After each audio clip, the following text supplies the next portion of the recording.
Pembangkit listrik tenaga termal atau uap membantu memenuhi hampir setengah dari permintaan listrik dunia. Pembangkit listrik ini menggunakan air sebagai fluida kerjanya. Saat ini pembangkit listrik tenaga uap mampu beroperasi dengan efisiensi tinggi yang mematuhi standar lingkungan yang ketat. Dalam video ini, kita akan melihat bagaimana pembangkit listrik tenaga uap berbahan bakar batu bara bisa mencapainya secara terperinci. Kita bisa menghasilkan listrik dengan memutar poros generator ini.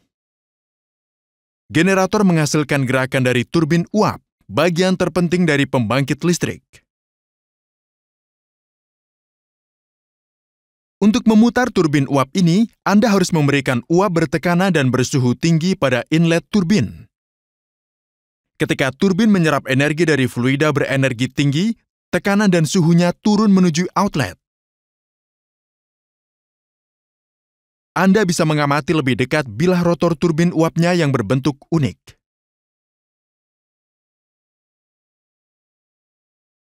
Pembangkit listrik berkapasitas tinggi sering menggunakan berbagai tahap turbin uap, seperti turbin tekanan tinggi, turbin tekanan menengah,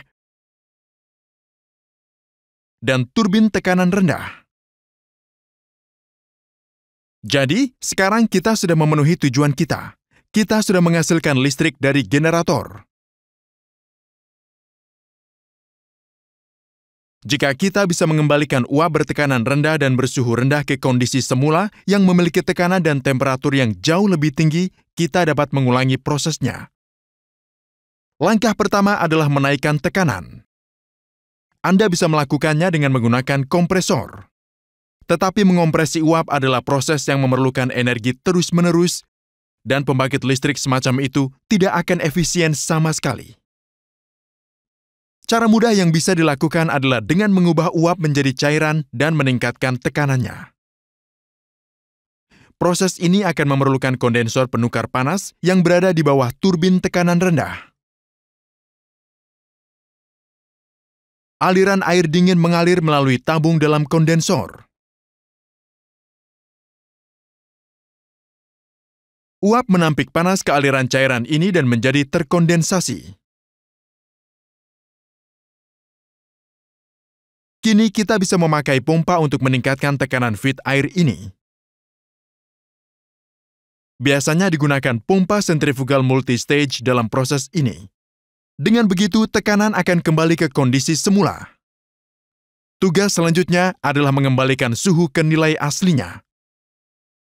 Untuk tujuan ini, panas ditambahkan ke pintu keluar pompa dengan bantuan boiler atau ketel uap. Pembangkit listrik berkapasitas tinggi umumnya menggunakan jenis boiler yang disebut boiler tabung air.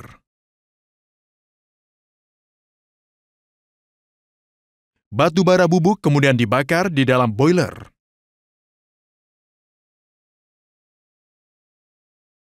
Air yang masuk awalnya melewati sesi economizer.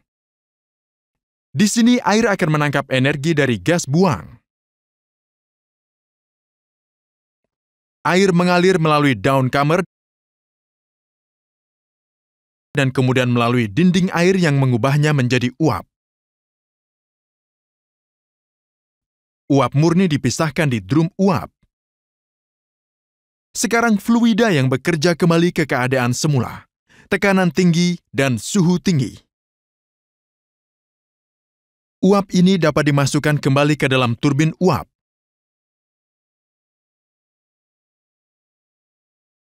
Dan siklus dapat diulang terus-menerus untuk produksi daya berkelanjutan.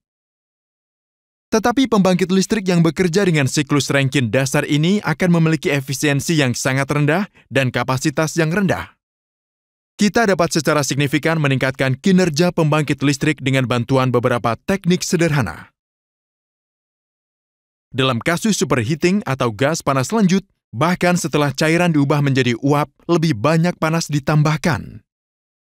Maka dari itu, uap menjadi sangat panas. Semakin tinggi suhu uap, semakin efisien siklusnya. Hal ini sesuai dengan teorema Carnot tentang efisiensi termal semaksimal mungkin. Tetapi bahan turbin uap tidak akan tahan terhadap suhu lebih dari 600 derajat Celcius. Jadi, superheating terbatas pada ambang batas tersebut.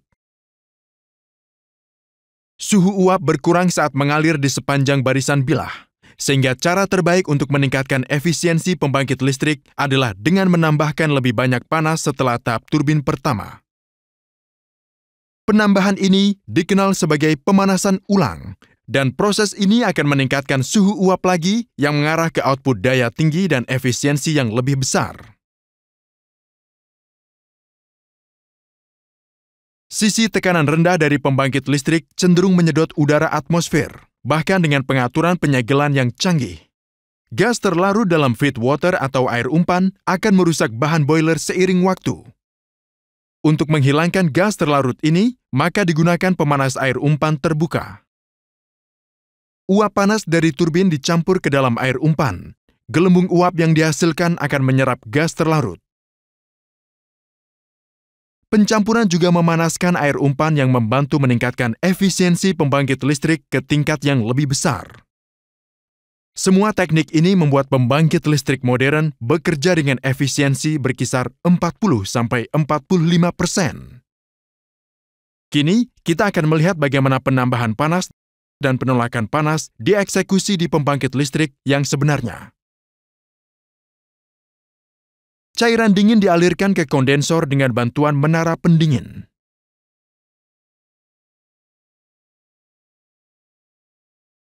Air yang dipanaskan dari outlet kondensor disemprotkan di menara pendingin yang kemudian menginduksi aliran udara alami dan air yang disemprotkan menghilangkan panas. Inilah bagaimana cairan yang lebih dingin selalu tersedia pada inlet kondensor. Di sisi head tambahan, batu bara yang terbakar menghasilkan banyak polutan. Kita tidak bisa langsung melepaskan polutan ini ke atmosfer. Jadi sebelum mentransfernya keluar, gas buang ini dibersihkan dalam presipitator elektrostatik. ESP menggunakan pela dengan listrik statis bertegangan tinggi untuk menyerap partikel polutan. Semoga video kami memberikan wawasan baru tentang cara kerja internal pembangkit listrik tenaga uap. Terima kasih sudah menonton videonya.